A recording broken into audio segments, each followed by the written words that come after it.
Ja v podstate poznám tento problém už dlho, pretože pracujem v protikorupčnej pracovnej skupine Ekofora a stretli sme sa s takými faktami, že mne zapali dúbkom vlasy. My sme sa vlastne dozvedeli, ako sa prešetrovali financie na diaľnice, na mýtny tender, že Slovensko prišlo o 6 miliárd. Týchto 6 miliárd sa mohlo použiť na sociálny program, pre školstvo, pre kultúru, pre ľudí, na riešenie problémov a nie pre nejaké firmy, politikov, ktorí vtedy vládli.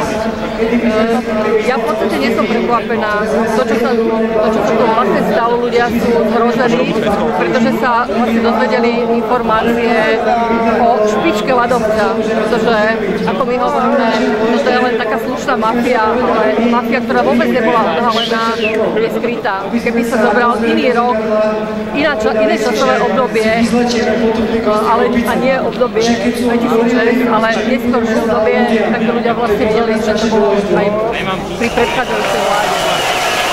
Takže môj pocit z toho je, že som rada, že ľudia vedia, čo sa deje, že to nie je len malý úsek politickej skupiny, ale je to vlastne dlhodobý trend, ktorý tu bol.